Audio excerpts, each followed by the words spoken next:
ناظرین، پہلی صدی ہجری کے آخر میں بصرہ میں اسماعیل نامی نیک سیرت بزرگ رہتے تھے جو اپنی عبادت و ریاضت، زہد و تقوی اور صبر و قناعت وغیرہ جیسے اچھے اوصاف کے مالک تھے۔ حضرت اسماعیل بظاہر بہت غریب تھے اور ان کے ہاں اولاد میں صرف بیٹیاں ہی تھیں۔ بیٹی اللہ رب العزت کی رحمت ہوتی ہے، لہٰذا حضرت اسماعیل اس پر خوش اور شکر گزار تھے۔ تھوڑے ہی عرصے بعد پھر رحمت الہی کا سایہ ہوا اور اب کی بار بھی انہیں ایک بیٹی عطا ہوئی۔ یہ ان کی چوتھی بیٹی تھی اور انہوں نے اس کا نام رابعہ رکھا۔ حضرت اسماعیل رحمۃ اللہ علیہ کی بیٹی آگے چل کر بہت بڑی ولیہ کاملہ بنی اور حضرت رابعہ بصریہ رحمۃ اللہ علیہ کے نام سے مشہور ہوئیں۔ حضرت شیخ فرید الدین عطار رحمۃ اللہ علیہ نقل فرماتے ہیں، جس رات حضرت رابعہ بصریہ رحمۃ اللہ علیہ کی ولادت ہوئی، ان کے والد حضرت اسماعیل کے ہاں اتنا تیل بھی نہیں تھا کہ چراغ جلا کر گھر میں روشنی کر لیتے۔ آپ کی زوجہ نے عرض کیا، چراغ میں ڈالنے کے لیے ہمسائے سے تھوڑا تیل مانگ لیں۔ حضرت اسماعیل بادر نخواستہ پڑوسی کے دروازے پر آئے، دستک دینا ہی چاہتے تھے کہ رک گئے۔ آپ رحمۃ اللہ علیہ اللہ رب العزت کے ساتھ وعدہ کیے ہوئے تھے کہ دنیا کی خاطر کبھی کسی کے سامنے ہاتھ نہیں پھیلائیں گے، لہٰذا حضرت اسماعیل سوال کیے بغیر ہی گھر لوٹ آئے اور گھٹنوں پر سر رکھ کر بیٹھ گئے۔ بیٹھے بیٹھے آنکھ لگ گئی، سر کی آنکھیں بند ہوئیں تو دل کی آنکھیں کھل گئیں۔ تاجدار کائنات صلی اللہ علیہ وآلہ وسلم اپنے پریشان حال کے دکھ درد مٹانے اور رحمت کی بارش برسانے کے لیے خواب میں تشریف لائے۔ سرکار دو عالم صلی اللہ علیہ وآلہ وسلم نے فرمایا، غم مت کرو، تمہاری یہ بیٹی سردار ہوگی اور اس کی سفارش سے میری امت کے 1000 افراد بخش دیے جائیں گے۔ مزید ارشاد ہوا کہ میری جانب سے خط لکھ کر کل امیر بصرہ عیسیٰ زازان کے پاس جاؤ اور لکھو کہ تم ہر رات 100 مرتبہ اور ہر شب جمعہ 400 مرتبہ درود پڑھتے ہو۔ پچھلی جمعہ کی رات تم درود پڑھنا بھول گئے تھے، اس لیے اس کے کفارے میں 400 دینار سونے کے سکے خط لانے والے یعنی حضرت اسماعیل کو پیش کر دو۔ آنکھ کھلی تو حضرت رابعہ بصریہ رحمۃ اللہ علیہ کے والد ماجد حضرت اسماعیل رحمۃ اللہ علیہ اپنی قسمت کی ایسی معراج یعنی دیدار مصطفیٰ کی خوشی میں خوب روئے۔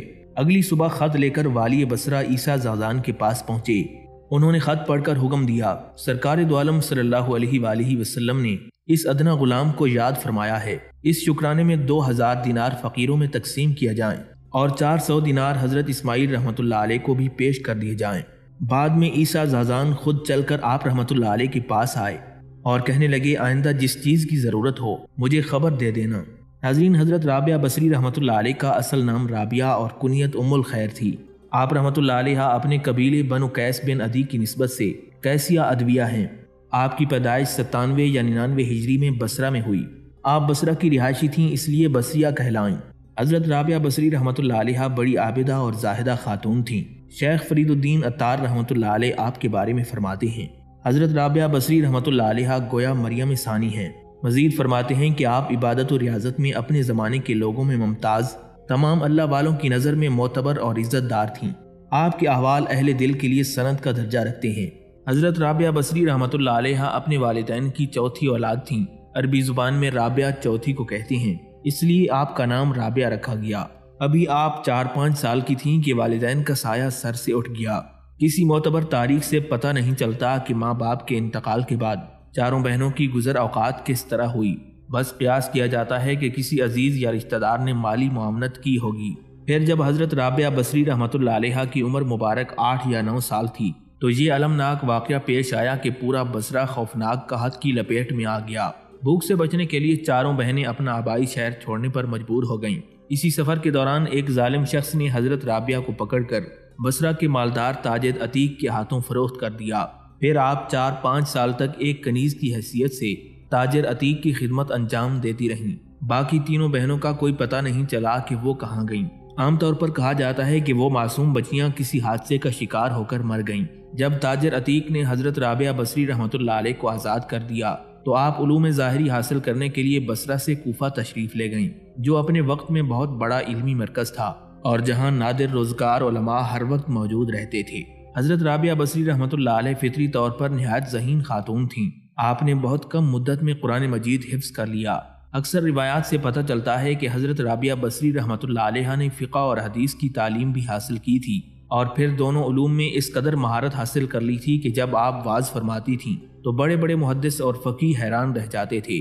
کسی معتبر تاریخ سے یہ پتہ نہیں چلتا کہ حدیث اور فقہ میں آپ کے اساتذہ کون تھے، پھر بھی یہ امر طے شدہ ہے کہ حضرت رابعہ بصری کی بارگاہ معرفت میں بڑے بڑے علماء نیازمندی کے ساتھ حاضر ہوا کرتے تھے۔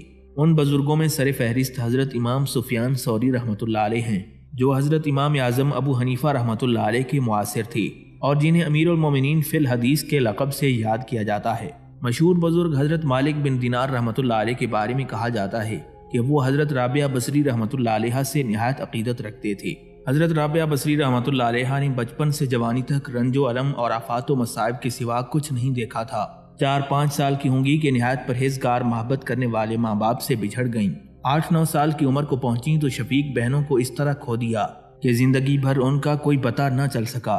اہل نظر اندازہ کر سکتے ہیں کہ ایک کم سن بچی کے دل و دماغ نے ان جان لیوا حادثات کا کیا اثر قبول کیا ہوگا۔ پھر جب اپنے کاروان محبت سے بچھڑی ہوئی وہ بچی ہوش کی ابتدائی منزلوں سے گزر رہی تھی تو ایک بے رحم ہاتھ نے اسے غلامی کی زنجیریں پہنا دیں۔ باپ سے ضدیں اور فرمائشیں کرنے کے دن، بہنوں کے ساتھ کھیلنے اور شرارتیں کرنے کے دن، اور ان سب سے بڑھ کر ماں کی آغوش محبت میں سونے کی راتیں، ایک بچے کا تو یہی سرمایہ ہوتا ہے۔ مگر وقت نے حضرت رابعہ بصری رحمۃ اللہ علیہ سے ان کی ہر خوشی اور ہر خواب چھین لیا تھا۔ گرمی کے تپتے ہوئے دنوں میں حضرت رابعہ بصری اپنے مالک کے لیے دریا سے پانی بھر کر لاتی تھیں اور آپ کا جسم مبارک پانی سے شرابور ہوتا تھا۔ پھر جب سردیوں کی طویل راتیں آتیں تو حضرت رابعہ یخ بستہ موسم میں اپنے آقا کے سامنے دست بستہ کھڑی رہتیں۔ اولیاء کرام نے جو ریاضتیں جوانی کے عالم میں اپنی خوشی اور رغبت سے کی ہیں، وہی ریاضتیں حضرت رابعہ بصری نے اپنے عالم طفلی میں جبر و ستم کی زنجیروں میں جکڑے ہونے کے باوجود کی ہیں۔ فطری بات ہے کہ محنت و مشقت سے چور ہونے کے بعد ایک کم سن لڑکی آرام دہ بستر تلاش کرے گی، مگر ہم دیکھتے ہیں کہ حضرت رابعہ بصری نصف رات کے سناٹے میں اپنے خالق کے آگے سجدہ ریز ہوتی تھیں اور بارگاہ ذوالجلال میں عذر پیش کرتی تھیں کہ دنیا والے میرے راستے کی رکاوٹ ہیں، اس لیے میں تیرے حضور میں بہت دیر سے پہنچتی ہوں۔ یہی وہ ریاضت ہے جو تصوف کی بنیاد ہوتی ہے اور یہی محبت صوفیاء کی پہچان ہوتی ہے۔ حضرت رابعہ بصری رحمۃ اللہ علیہ کو کثرت رنج و الم اور حزن و ملال نے دنیا اور اس کی دل فریبیوں سے بیگانہ کر دیا تھا۔ پھر اسی جذبہ بیگانگی نے بے نیازی کی شکل اختیار کر لی اور حضرت رابعہ بصری رحمۃ اللہ علیہ نے دنیا اور اہل دنیا کی نفی کر دی۔ دنیا کی نفی کے بعد ایک ہی صورت باقی رہ جاتی ہے کہ انسان اپنے آپ کو دنیا بنانے والے کی یادوں میں گم کر دے۔ چنانچہ حضرت رابعہ بصری نے بھی ایسا ہی کیا۔ جب سارے رشتے ناپائیدار ثابت ہوئے تو آپ نے خالق کے کائنات سے رشتہ جوڑ لیا۔ یہ رشتہ تو ازل سے ہوتا ہے اور ابد تک رہتا ہے۔ ایک منکر اپنے خالق کے وجود سے انکار کر سکتا ہے مگر اس کی بندگی کے دائرے سے خارج نہیں ہو سکتا۔ حضرت رابعہ بصری بھی روز اول سے اپنے خالق کی وحدانیت اور کبریائی کا اقرار کر رہی تھیں۔ ہو سکتا تھا کہ وہ شدید اور طویل آزمائشوں کے وقت اپنا راستہ بھول جاتیں، مگر حق تعالیٰ نے ہر قدم پر ان کی رہنمائی فرمائی۔ پھر جب وہ آفات و مصائب کے دریا کو پار کر کے ساحل مراد تک پہنچیں تو انہوں نے بے اختیار خاک پر سر رکھ کر کہا، بس تو ہی ہے اور تیرے سوا کوئی نہیں۔ حضرت رابعہ بصری رحمۃ اللہ علیہ کی مسلک کی بنیاد عشق الہی پر ہے۔ اس سلسلے میں ایک محقق عبد الرزاق پاشا کہتی ہیں، حضرت رابعہ بصری رحمۃ اللہ علیہ کی حیات مبارکہ میں حزن و الم کے جو گہرے نقوش پائے جاتے ہیں، اگر انہیں غور سے دیکھا جائے تو یہ حقیقت منکشف ہوگی کہ یہ تمام تر اسی محبت کا نتیجہ ہے جو حضرت رابعہ بصری کو اللہ تعالیٰ کی ذات پاک سے تھی۔ یہ اسی محبت کا نتیجہ تھا کہ حضرت رابعہ بصری رحمۃ اللہ علیہ ہر وقت مغموم اور ملول رہا کرتی تھیں۔ شاذ و نادر ہی ان کی آنکھوں کو کسی نے خشک دیکھا ہوگا، ورنہ کسی آبشار کی طرح بہتی ہی رہتی تھیں۔ جب مجلس میں کوئی دوزخ کا ذکر چھیڑ دیتا تو حضرت رابعہ بصری رحمۃ اللہ علیہ دوزخ کی دہشت سے بے ہوش ہو جاتی تھیں۔ ہوش میں آنے کے بعد مسلسل توبہ کرتی رہتی تھیں۔ روایت ہے کہ حضرت رابعہ بصری رحمۃ اللہ علیہ کی سجدہ گاہ ہمیشہ آنسوں سے تر رہتی تھی۔ آپ رحمۃ اللہ علیہ بہت کم گفتگو کیا کرتی تھیں۔ آپ کا بیشتر وقت نماز پڑھنے میں گزرتا تھا۔ اگر کبھی کسی سے کوئی بات کرنی ہوتی تو آیات قرآنی کا سہارا لے کر اپنا مطلب بیان کرتیں۔ لوگوں نے پوچھا، آپ ایسا کیوں کرتی ہیں؟ جواب میں حضرت رابعہ بصری نے فرمایا، انسان جو کچھ بولتا رہتا ہے فرشتے اسے لکھتے رہتے ہیں۔ میں کوشش کرتی ہوں کہ قرآن کی آیتوں کے سوا کچھ نہ بولوں۔ یہ احتیاط اس لیے ہے کہ کہیں میرے منہ سے غلط بات نکل جائے اور فرشتے اسے تحریر کر لیں۔ کہنے والے کہتے، اللہ نے انسان کو ہنسنے کے لیے منع تو نہیں کیا ہے۔ حضرت رابعہ بصری رحمۃ اللہ علیہ فرماتی تھیں، بے شک اس نے منع تو نہیں فرمایا مگر مجھے اس کام کے لیے فرصت نہیں ہے۔ لوگوں نے تعجب سے پوچھا، کیا ہنسنے کے لیے بھی فرصت درکار ہوتی ہے؟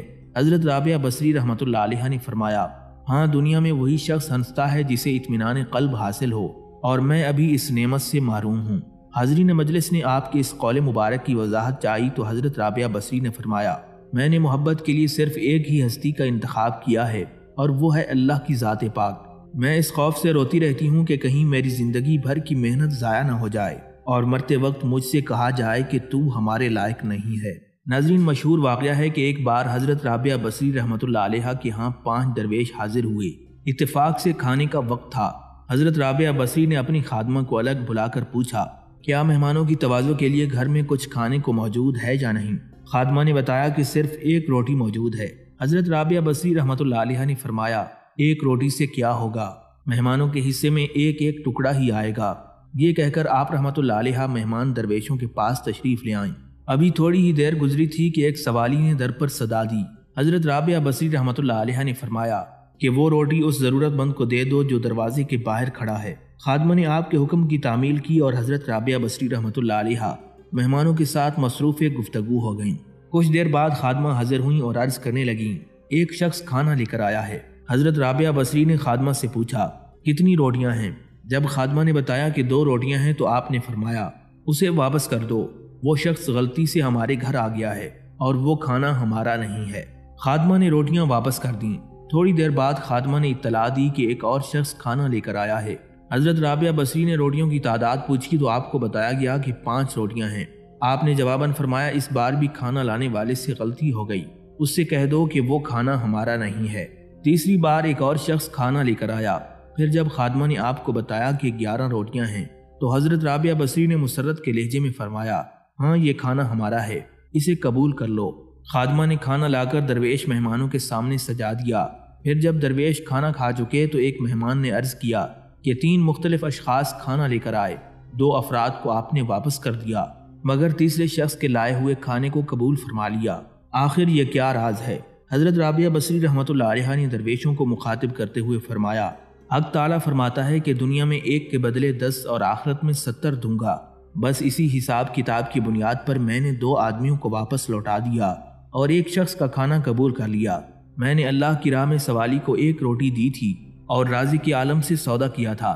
پھر جب ایک شخص 2 روٹیاں اور دوسرا 5 روٹیاں لے کر آیا تو میں نے جان لیا کہ یہ حساب درست نہیں ہے۔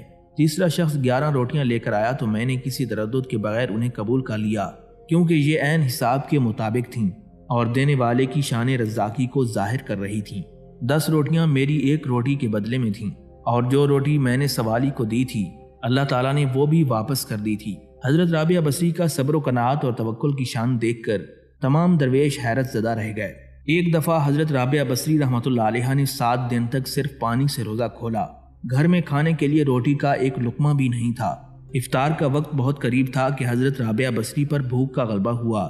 نفس نے آپ سے فریاد کی، رابعہ آخر تو کب تک مجھے بھوکا رکھے گی؟ ابھی آپ کے دل میں یہ خیال گزرا ہی تھا کہ کسی شخص نے دروازے پر دستک دی۔ آپ باہر تشریف لائیں تو ایک نیاز مند کھانا لیے کھڑا تھا۔ حضرت رابعہ بصری رحمۃ اللہ علیہ نے کھانا قبول کر لیا اور نفس سے مخاطب ہوتے ہوئے فرمایا، میں نے تیری فریاد سن لی ہے، کوشش کروں گی کہ تجھے مزید اذیت نہ پہنچے۔ یہ کہہ کر آپ نے کھانا فرش پر رکھ دیا اور خود چراغ جلانے اندر چلی گئیں۔ واپس آئیں تو دیکھا کہ ایک بلی نے کھانے کے برتن الٹ دیے تھے اور زمین پر گرا ہوا کھانا وہ کھا رہی تھی۔ حضرت رابعہ بصری رحمۃ اللہ علیہ بلی کو دیکھ کر مسکرائیں، شاید یہ تیرے لیے بھیجا گیا تھا، تو اطمینان سے کھا لے۔ افطار کا وقت قریب ہو چکا تھا۔ حضرت رابعہ بصری رحمۃ اللہ علیہ نے چاہا کہ پانی سے افطار کر لیں، اتنے میں تیز ہوا کا جھونکا آیا اور چراغ بجھ گیا۔ حضرت رابعہ بصری اندھیرے میں آگے بڑھیں۔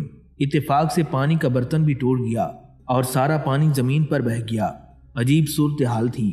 بے اختیار آپ کی زبان مبارک سے یہ الفاظ ادا ہوئے، الہی یہ کیا راز ہے؟ میں گناہگار نہیں جانتی کہ تیری رضا کیا ہے۔ جواب میں ایک صدائے غیبی سنائی دی، اے میری محبت قدم بھرنے والی، اگر تو چاہتی ہے کہ تیرے لیے دنیا کی نعمتیں وقف کر دوں تو پھر میں تیرے دل سے اپنا غم واپس لے لوں گا، کیونکہ میرا غم اور دنیا کی نعمتیں ایک ہی دل میں جمع نہیں ہو سکتے۔ اے رابعہ، تیری بھی ایک مراد ہے اور میری بھی ایک مراد ہے، تو ہی بتا کہ دونوں مرادیں ایک جگہ کیسے رہ سکتی ہیں؟ حضرت رابعہ بصری رحمۃ اللہ علیہ فرماتی ہیں کہ جب میں نے یہ آواز سنی تو دنیا سے ہمیشہ کے لیے منہ موڑ لیا اور ساری امیدیں ترک کر دیں۔ اس کے بعد میں نے ہر نماز کو آخری نماز سمجھا۔ ایک بار حضرت سفیان ثوری حضرت رابعہ بصری کی مجلس میں حاضر ہوئے اور فرمانے لگے، رابعہ، آج تم مجھے وہ باتیں بتاؤ جو تم نے کسی کتاب یا عالم کے ذریعے حاصل نہ کی ہوں بلکہ وہ براہ راست تم تک پہنچی ہوں۔ حضرت رابعہ بصری کچھ دیر تک غور کرتی رہیں، پھر آپ نے امام وقت کو مخاطب کرتے ہوئے فرمایا، ایک بار میں نے اپنی ضرورت کی چیزیں خریدنے کے لیے ہاتھ سے بٹی ہوئی چند رسیاں فروخت کر دیں۔ خریدار نے مجھے 2 درہم دیے تو میں نے 1 درہم ایک ہاتھ میں لیا اور دوسرا دوسرے ہاتھ میں۔ مجھے ڈر تھا کہ ایک ہی ہاتھ میں دونوں درہم لینے سے کہیں میں گمراہ نہ ہو جاؤں۔ اس بات سے حضرت رابعہ بصری رحمۃ اللہ علیہ کا اشارہ کثرت مال کی طرف تھا۔ ایک بار آپ نے کسی شخص کو چند سکے دے کر فرمایا، میرے لیے بازار سے جا کر کمبل خرید لاؤ۔ اس شخص نے عرض کیا، مخدومہ آپ کو سفید کمبل درکار ہے یا سیاہ؟ حضرت رابعہ بصری رحمۃ اللہ علیہ نے ناخوشگوار لہجے میں فرمایا، پیسے واپس دے دو، ابھی کمبل خریدا نہیں اور سیاہ و سفید کا جھگڑا شروع ہو گیا ہے۔ پھر اس شخص سے پیسے واپس لے کر اپنی خادمہ کو دے دیے اور فرمایا کہ انہیں جا کر دریا میں پھینک دو۔ ان تمام واقعات سے اندازہ ہوتا ہے کہ حضرت رابعہ بصری رحمۃ اللہ علیہ دنیا اور اہل دنیا سے کس قدر بے نیازانہ تعلق رکھتی تھیں۔ ایک بار کسی شخص نے برسر مجلس آپ سے سوال کیا، آپ کہاں سے آئی ہیں؟ حضرت رابعہ بصری رحمۃ اللہ علیہ نے فرمایا، اس جہان سے۔ اس شخص نے دوسرا سوال کیا، اور کہاں جائیں گی؟ آپ نے فرمایا، اسی جہان میں۔ پھر جب آپ سے پوچھا گیا کہ اس جہان میں کیا کرتی ہیں تو آپ فرمانے لگیں کہ میں افسوس کے سوا کچھ نہیں کرتی۔ پوچھنے والے نے پوچھا کہ آپ کس بات پر افسوس کرتی ہیں؟ حضرت رابعہ بصری نے فرمایا، اس جہان کی روٹی کھا کر اس جہان کا کام کرتی ہوں۔ پھر حاضرین مجلس میں ایک شخص نے پوچھا، آپ کی زبان میں عجیب مٹھاس ہے، اس لیے آپ مسافر خانے کی محافظت کے لائق ہیں۔ اس شخص کی بات سن کر حضرت رابعہ بصری رحمۃ اللہ علیہ نے فرمایا، میں یہی کام تو کر رہی ہوں، جو کچھ میرے اندر ہے اسے باہر کرتی ہوں، اور جو باہر ہے اسے اندر آنے نہیں دیتی۔ کون آتا ہے اور کون جاتا ہے مجھے اس سے کوئی غرض نہیں۔ میں اپنے دل کو محفوظ رکھتی ہوں، نہ کہ اپنے جسم کو۔ حضرت رابعہ بصری رحمۃ اللہ علیہ عشق الہی میں اس قدر غرق رہتی تھیں کہ خوشی اور غم اپنی حیثیت کھو بیٹھتے تھے۔ عبادت کے بارے میں آپ کا طرز فکر بڑا عجیب تھا۔ آپ خوف اور طمع سے بے نیاز ہو کر اپنے خالق کو پکارتی تھیں۔ ایک بار آپ رحمۃ اللہ علیہ پر جذب کی کیفیت طاری تھی۔ اہل بصرہ نے دیکھا کہ آپ ایک ہاتھ میں آگ اور دوسرے ہاتھ میں پانی لیے ہوئے بھاگی جا رہی ہیں۔ لوگوں نے حضرت رابعہ بصری کو اس حال میں دیکھا تو پوچھا، یہ کیا ہے اور آپ کہاں جا رہی ہیں؟ حضرت رابعہ بصری رحمۃ اللہ علیہ نے فرمایا، میں اس پانی سے دوزخ کی آگ کو بجھانے چلی ہوں کہ لوگ اسی کے خوف سے اللہ کی عبادت کرتے ہیں۔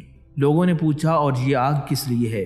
آپ فرمانے لگیں، میں اس آگ سے جنت کو پھونک ڈالنا چاہتی ہوں تاکہ جو لوگ جنت کے لالچ میں اللہ کی عبادت کرتے ہیں انہیں جنت نہ مل سکے۔ یہ حضرت رابعہ بصری کا اپنا انداز فکر تھا جسے جذب و مستی کی کیفیت سے تعبیر کیا جاتا ہے، ورنہ خوف و طمع دونوں حالتوں میں اللہ کی عبادت جائز ہے۔ قرآن مجید میں اسی کا حکم دیا گیا ہے۔ ایک بار حضرت رابعہ بصری رحمۃ اللہ علیہ ان الفاظ کے ساتھ دعا مانگ رہی تھیں، اے میرے اللہ، اگر میں تیری عبادت دوزخ کے خوف سے کرتی ہوں تو مجھے دوزخ میں ہی ڈال دینا، اور اگر میری ریاضت حصول جنت کے لیے ہے تو اسے مجھ پر حرام کر دینا، اور اگر میں صرف تیرے ہی لیے پرستش کرتی ہوں تو مجھے اپنے دیدار سے ہرگز محروم نہ رکھنا۔ یہی وہ عشق ہے جس نے حضرت رابعہ بصری کو ولایت کے منصب تک پہنچایا، اور پھر آپ کا نام قیامت تک کے لیے محبت کی علامت بن کر رہ گیا۔ حضرت رابعہ بصری رحمۃ اللہ علیہ نے ساری زندگی تجرد کے عالم میں گزار دی۔ اس زمانے کے کچھ لوگوں نے آپ کی اس روش پر اعتراض کرتے ہوئے کہا، آپ خود کو عارفہ کہتی ہیں مگر پیغمبر اسلام کی اس معروف سنت پر عمل نہیں کرتی۔ جواب میں حضرت رابعہ بصری رحمۃ اللہ علیہ نے فرمایا، مجھے 3 باتوں کا اندیشہ ہے، اگر مجھے ان اندیشوں سے نجات دلا دو تو میں آج ہی نکاح کر لوں گی۔ میرا پہلا اندیشہ یہ ہے کہ مرتے وقت ایمان سلامت لے جاؤں گی یا نہیں۔ دوسرا یہ کہ میرا نامہ اعمال دائیں ہاتھ میں دیا جائے گا یا بائیں ہاتھ میں۔ تیسرا یہ کہ قیامت کے دن ایک گروہ کو دائیں طرف سے بہشت میں داخل کیا جائے گا اور دوسرے گروہ کو بائیں طرف سے دوزخ میں داخل کیا جائے گا۔ تم لوگ بتاؤ کہ میں کس طرف ہوں گی؟ حضرت رابعہ بصری کے تینوں سوالوں کے جواب میں لوگوں نے کہا، ہمیں کچھ معلوم نہیں، بس اللہ ہی جانتا ہے کہ کس کا کیا حشر ہوگا۔ لوگوں کا جواب سن کر حضرت رابعہ بصری نے انتہائی پرسوز لہجے میں فرمایا، تم خود ہی بتاؤ کہ جس عورت کو اس قدر غم ہوں وہ شوہر کی خواہش کس طرح کر سکتی ہے؟ حضرت رابعہ بصری بڑے حکیمانہ انداز میں گفتگو فرماتی تھیں، یہاں تک کہ بڑے بڑے صاحبان علم آپ کے حضور میں عاجز رہ جاتے تھے۔ ایک بار کسی شخص نے آپ کی کوشہ نشینی پر اعتراض کرتے ہوئے کہا، ذرا باہر نکل کر دیکھیے کہ کیسی بہار آئی ہوئی ہے۔ حضرت رابعہ بصری نے بے ساختہ فرمایا، میرا کام سانے کو دیکھنا ہے، اس کی صنعت کو نہیں۔ ایک بار ایک شخص آپ کی مجلس میں حاضر ہوا جس کے سر پر پٹی بندھی ہوئی تھی۔ آپ نے سبب پوچھا تو اس نے بتایا کہ اس کے سر میں درد ہے۔ حضرت رابعہ بصری رحمۃ اللہ علیہ نے دوبارہ پوچھا کہ اس کی عمر کیا ہے؟ جواب میں اس شخص نے کہا کہ اس کی عمر 30 سال ہے۔ حضرت رابعہ بصری نے تیسرا سوال کیا کہ وہ اس عرصے میں بیمار رہا یا تندرست؟ اس شخص نے عرض کیا کہ وہ اس دوران کبھی بیمار نہیں ہوا۔ اس شخص کا جواب سن کر حضرت رابعہ بصری نے فرمایا تم 30 سال تک تندرست رہے مگر اس عرصے میں ایک دن بھی شکریہ ادا کرنے کے لیے اپنے سر پر پٹی نہیں باندھی، مگر آج ذرا سی دیر کے لیے بیمار ہوئے تو اپنے مالک کی شکایت کرنے کے لیے فوراً سر پر رومال باندھ لیا۔ آپ کی بات سن کر وہ شخص نہایت شرمندہ ہوا۔ ایک بار کچھ اہل علم لوگ جو آپ کی شہرت و محبوبیت سے حسد رکھتے تھے آپ کی مجلس میں حاضر ہوئے اور کہنے لگے اللہ تعالیٰ نے مرد کو عورت پر فضیلت بخشی ہے، ہمیشہ مرد ہی کو نبی یا رسول بنا کر بھیجا گیا ہے، آج تک کسی عورت کو یہ شرف حاصل نہیں ہوا۔ لوگوں کی بات سن کر حضرت رابعہ بصری رحمۃ اللہ علیہ نے فرمایا بے شک یہی اللہ کا نظام ہے، مگر ایک بات غور سے سن لو کہ مردوں نے خدا ہونے کا دعویٰ کیا ہے، کسی عورت نے آج تک یہ نہیں کہا کہ میں تمہارا بڑا رب ہوں۔ حضرت رابعہ بصری رحمۃ اللہ علیہ کا اشارہ فرعون مصر کی طرف تھا جو خدائی کے بلند و بانگ دعوے کیا کرتا تھا۔ حضرت رابعہ بصری شاعری بھی کیا کرتی تھی۔ آپ کا سارا کلام کیفیات عشق سے معمور ہے۔ آپ رحمۃ اللہ علیہ ایک مقام پر فرماتی ہیں اے نفس تو اپنے اللہ سے محبت کا دعویٰ کرتا ہے حالانکہ اس کی نافرمانی بھی کرتا رہتا ہے، اس سے بڑھ کر بھی کوئی عجیب بات ہو سکتی ہے۔ ایک اور مقام پر آپ فرماتی ہیں میں تجھ سے محبت کرتی ہوں، دو طرح کی محبت، ایک محبت ہے آرزو اور تمنا کی اور دوسری محبت ہے صرف تیری ذات کی۔ میری وہ محبت جو آرزو اور تمنا سے لبریز ہے وہ کوئی اہمیت نہیں رکھتی، مگر وہ محبت جو صرف تیری ذات سے ہے اسی محبت کا واسطہ حجاب کو دور کر دے تاکہ آنکھیں تیرا جلوہ دیکھ سکیں۔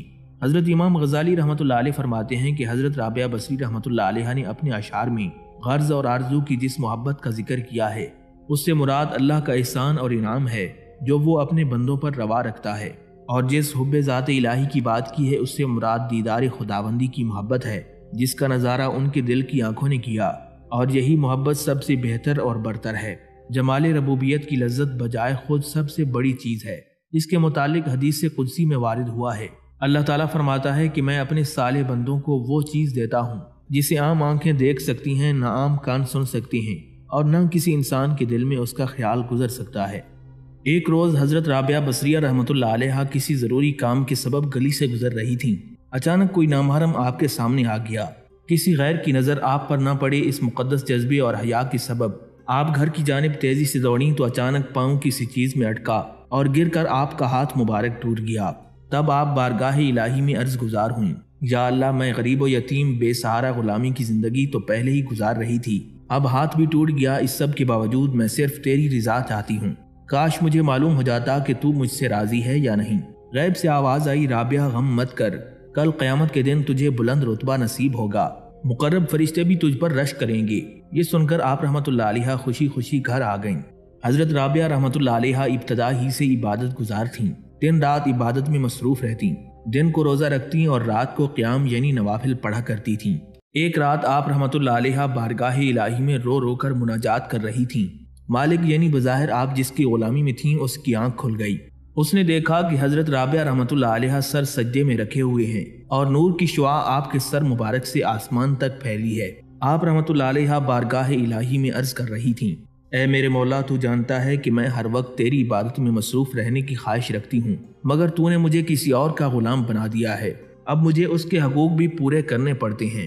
یہ منظر دیکھ کر مالک پریشان ہوا کہ میں بارگاہ الہی کی ایسی مقبول ہستی سے خدمت لیتا ہوں حالانکہ مجھے ان کی خدمت کرنی چاہیے۔ اگلی صبح مالک نے آپ رحمۃ اللہ علیہ سے کہا آج سے آپ آزاد ہیں، یہیں قیام فرمائیں تو میرے لیے سعادت ہے، اگر کہیں اور جانا چاہیں تو جا سکتی ہیں۔ چنانچہ حضرت رابعہ بصریہ رحمۃ اللہ علیہ وہاں سے رخصت ہوئیں اور گوشہ نشین ہو کر عبادت میں مصروف ہو گئیں۔ بصرہ کے بہت بڑے تاجر ابو سلیمان ہاشمی نے علماء سے پوچھا کس عورت سے شادی کرنا میرے حق میں بہتر رہے گا؟ علماء نے مشورہ دیا کہ تم حضرت رابعہ بصریہ رحمۃ اللہ علیہ سے نکاح کرو۔ تاجر ابو سلیمان ہاشمی نے آپ رحمۃ اللہ علیہ کی خدمت میں خط لکھ کر نکاح کی درخواست کی اور کہا کہ میری روزانہ کی آمدن 80,000 درہم ہے، انشاءاللہ چند دنوں میں 1 لاکھ ہو جائے گی، میں 1 لاکھ درہم حق مہر کے عوض آپ سے نکاح کرنا چاہتا ہوں، بعد میں اتنے ہی درہم مزید پیش کروں گا، اگر آپ راضی ہوں تو اطلاع فرمائیں۔ حضرت رابعہ بصری رحمۃ اللہ علیہ نے جواب میں لکھا بسم اللہ الرحمن الرحیم، اما بعد، بے شک دنیا سے کنارہ کرنا بدن اور دل کو تقویت دیتا ہے اور دنیا کی طرف رغبت کرنا رنج و غم کا باعث ہے۔ میرا خط ملتے ہی آخرت کی تیاری شروع کر دو، سفر آخرت کے لیے زاد راہ جمع کرنے میں مصروف ہو جاؤ، اپنا مال آخرت کے لیے ذخیرہ کرو، اپنے آپ کو وصیت کرنے والے بن جاؤ، دوسروں کو اپنا وصی یعنی وصیت کرنے والا نہ بنانا، مسلسل روزے رکھنا۔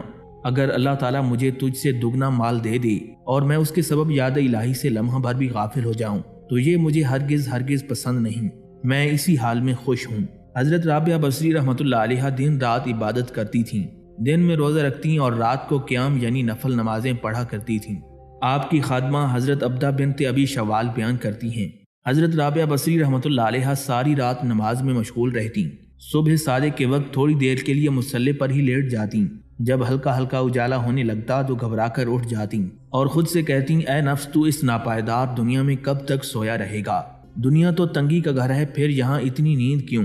آج کچھ دیر جاگ لے، نیکیاں کما لے اور پھر قبر میں میٹھی نیند سو جانا، وہاں قیامت تک کوئی نہیں جگائے گا، عمل یہاں کر آرام وہاں کرنا۔ پھر آپ رحمۃ اللہ علیہ اٹھ کر عبادت میں مصروف ہو جاتی تھیں۔ آپ نے اپنی ساری زندگی ایسی حالت میں ہی گزار دی، جب رات ہوتی تو لوگ سو جاتے۔ آپ رحمۃ اللہ علیہ خود سے کہتی، اے رابعہ شاید یہ زندگی کی آخری رات ہو سکتا ہے کہ تجھے کل کا سورج دیکھنا نصیب نہ ہو، اٹھ اور اپنے رب کی عبادت کر لے تاکہ قیامت کے روز ندامت کا سامنا نہ کرنا پڑے۔ ہمت کر اور سونا مت، جاگ کر اپنے رب کی عبادت کر۔ پھر صبح تک نوافل ادا کرتی رہتی، نماز فجر کے بعد دوبارہ خود سے کہتی، اے نفس تمہیں مبارک ہو، گزشتہ رات تو نے بڑی مشقت اٹھائی، مگر یاد رکھ یہ دن زندگی کا آخری دن ہو سکتا ہے۔ یہ کہہ کر عبادت میں مشغول ہو جاتی۔ نیند کا غلبہ ہوتا تو گھر میں ٹہلنے لگتی اور خود کو کہتی جاتی، رابعہ یہ بھی کوئی نیند ہے، اس کا کیا لطف ہے، اسے چھوڑ اور قبر میں مزے سے لمبی مدت تک سوتی رہنا۔ آج تو تجھے زیادہ نیند نہیں آئی، لیکن آنے والی رات نیند خوب آئے گی، ہمت کر اور اپنے رب کو راضی کر لے۔ اس طرح کرتے کرتے آپ نے 50 سال گزار دیے، نہ کبھی بستر پر دراز ہوئیں اور نہ تکیے پر سر رکھا، یہاں تک کہ دنیا سے رخصت ہو گئیں۔ حضرت رابعہ بصری رحمۃ اللہ علیہ فرماتی ہیں کہ ایک مرتبہ میں بہت زیادہ بیمار ہو گئی، جس کی وجہ سے تہجد کی دولت سے محروم رہی اور دن کو بھی زیادہ عبادت نہ کر سکی۔ بیماری کی وجہ سے بہت کمزوری آ گئی، اسی طرح کئی دن گزر گئے۔ مجھے اپنی عبادت چھوٹ جانے کا بہت افسوس ہوا، لیکن الحمدللہ بیماری کی حالت میں بھی جتنا ہو سکتا تھا عبادت کی کوشش کرتی تھی۔ کبھی دن میں نوافل کی کثرت کرتی، کبھی رات کو نوافل پڑھتی۔ پھر اللہ رب العزت نے کرم کیا اور مجھے صحت بخشی۔ میں نے دوبارہ نئے جذبے کے ساتھ عبادت کا آغاز کیا۔ سارا دن اور ساری رات عبادت میں بسر ہونے لگی۔ ایک رات نیند نے مجھے آن لیا، میں نے خواب دیکھا کہ فضاؤں میں اڑ رہی ہوں۔ پھر میں ایک سرسبز و شاداب باغ میں پہنچ گئی۔ میں نے کبھی اتنا حسین باغ نہیں دیکھا تھا۔ اس میں بہت خوبصورت محل، سرسبز و شاداب درخت، جگہ جگہ پھولوں کی کیاریاں تھیں، درخت پھلوں سے لدے ہوئے تھے۔ میں اس باغ کی حسین و جمیل نظاروں میں گم تھی کہ اچانک ایک سبز پرندہ نظر آیا۔ اتنا خوبصورت پرندہ بھی میں نے کبھی نہیں دیکھا تھا۔ ایک لڑکی اسے پکڑنے کے لیے بھاگ رہی تھی۔ میں اس لڑکی اور پرندے کو بغور دیکھنے لگی۔ اچانک وہ لڑکی میری طرف متوجہ ہوئی۔ میں نے کہا، یہ بہت خوبصورت پرندہ ہے، تم اسے آزادی سے گھومنے دو اور مت پکڑو۔ وہ بولی، کیا تمہیں اس سے زیادہ خوبصورت چیز نہ دکھاؤں؟ میں نے کہا، ضرور دکھاؤ۔ اس نے میرا ہاتھ پکڑا اور لے کر مختلف باغات سے ہوتے ہوئی ایک عظیم الشان محل کے دروازے پر پہنچ کر دستک دی۔ دروازہ فوراً کھول دیا گیا۔ اندر کا منظر بہت سہانا تھا۔ دروازہ کھلتے ہی ایک خوبصورت باغ نظر آیا۔ وہ لڑکی مجھے لے کر باغ میں آئی اور ایک خیمے کی طرف چل پڑی۔ میں بھی ساتھ ساتھ تھی۔ اس نے حکم دیا کہ خیمے کے پردے ہٹا دیے جائیں۔ پردے ہٹا دیے گئے تو پورا خیمہ نور سے جگمگا رہا تھا اور اس کے اندر نورانی کرنیں آس پاس کی چیزوں کو منور کر رہی تھیں۔ لڑکی خیمے کے اندر داخل ہوئی اور مجھے بھی اندر بلا لیا۔ وہاں بہت سی نوجوان کنیزیں تھیں جن کے ہاتھ میں عود جیسی خوشبو سے بھرے برتن تھے۔ وہ کنیزیں عود کی دھونی دے رہی تھیں۔ لڑکی نے کہا، تم سب یہاں کیوں جمع ہو؟ اتنا اہتمام کیوں کیا جا رہا ہے؟ اور تم کس لیے خوشبو کی دھونی دے رہی ہو؟ کنیزوں نے جواب دیا، آج ایک مجاہد راہ خدا میں شہید ہو گیا ہے، ہم اس کے استقبال کے لیے یہاں جمع ہیں، یہ اہتمام اسی کی خاطر ہے۔ لڑکی نے میری طرف اشارہ کر کے کہا، ان کے لیے بھی کوئی اہتمام کیا گیا ہے؟ کنیزوں نے جواب دیا، ہاں، ان کے لیے بھی اسی طرح کی نعمتوں میں سے حصہ ہے۔ پھر لڑکی نے اپنا ہاتھ میری طرف بڑھایا اور کہا، اے رابعہ، جب لوگ نیند کے مزے لے رہے ہوں اس وقت تیرا نماز کے لیے کھڑا ہونا تیرے لیے نور ہے، اور نماز سے غافل کر دینے والی نیند سراسر غفلت اور نقصان کا باعث ہے۔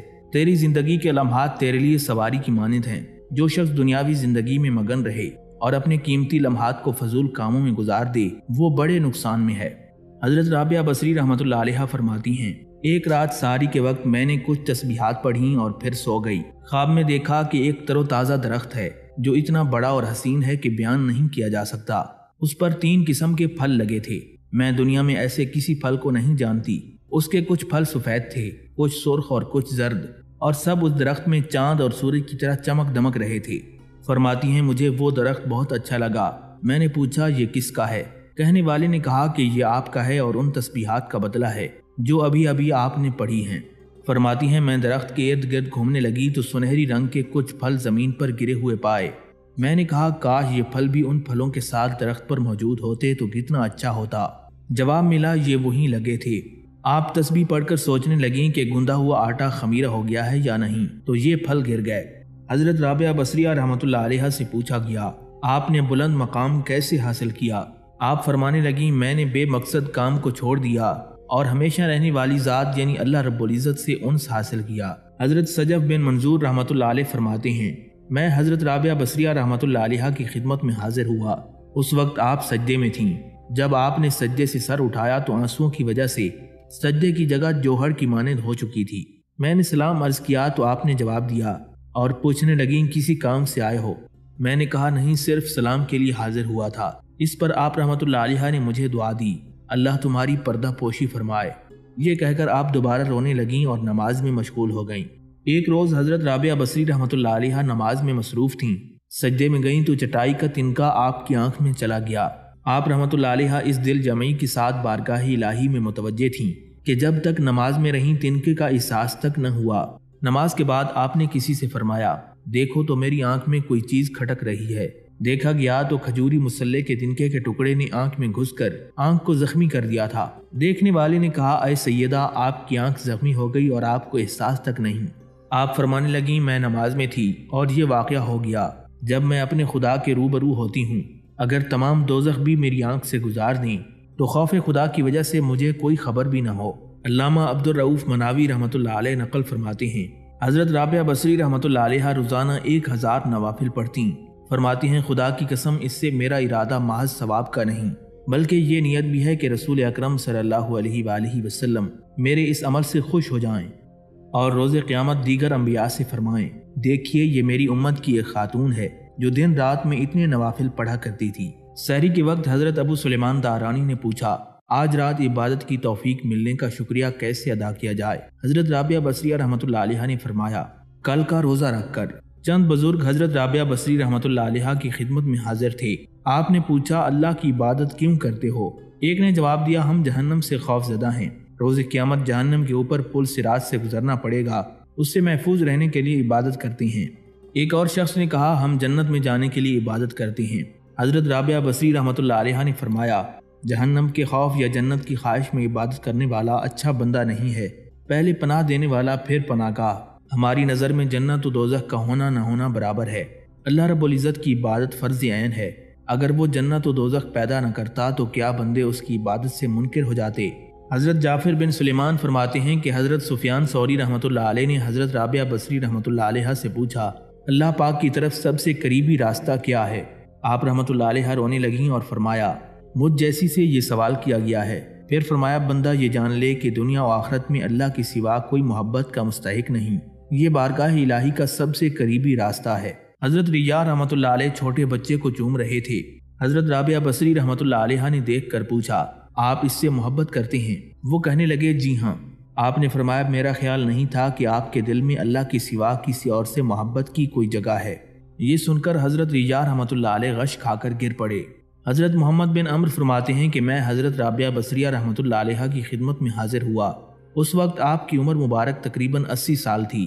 آپ کے گھر میں ایک چٹائی تقریباً 2 گز لمبی بانس کی ایک کھونٹی، ایک مٹکا، ایک پیالہ اور ایک اونی کپڑا تھا۔ اسی پر آپ آرام کرتیں اور اسی پر نماز پڑھتی تھیں۔ گھر کی چھت کہیں چمڑے اور کہیں بوریے کی تھی۔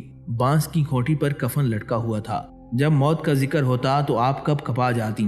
کسی قوم کے پاس سے گزرتیں تو وہ آپ کی عبادت گزاری پہچان لیتے تھے۔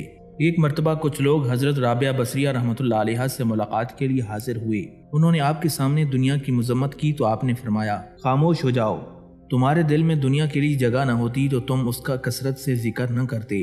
بے شک جو جس سے محبت کرتا ہے اس کا ذکر کثرت سے کرتا ہے۔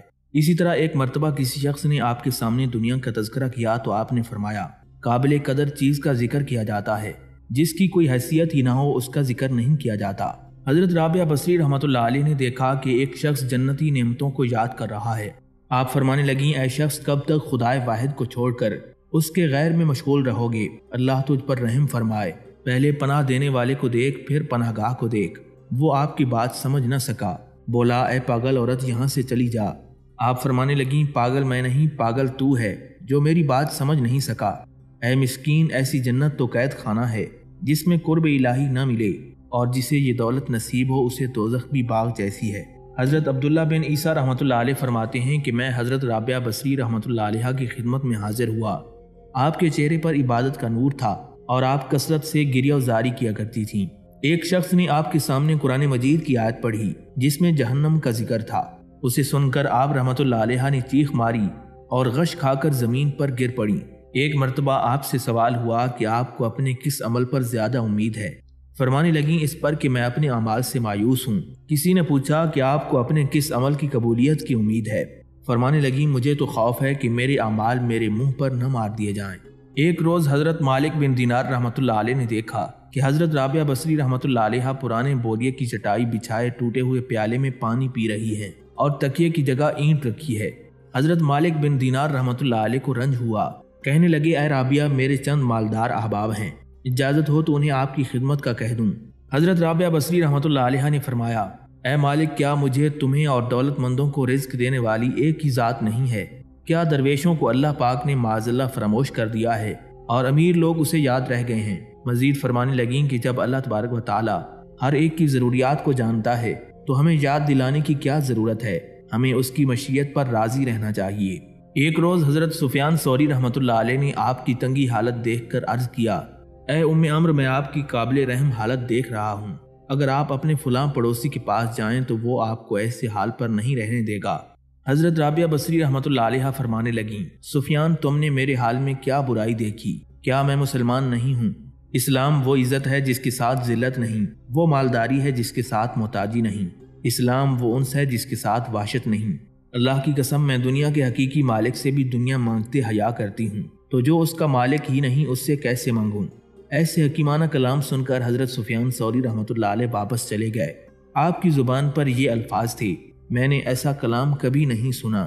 حضرت عبد الواحد عامری رحمۃ اللہ علیہ فرماتے ہیں کہ حضرت رابعہ بصری رحمۃ اللہ علیہ بیمار تھیں، میں اور حضرت سفیان ثوری تیمارداری کے لیے حاضر ہوئے۔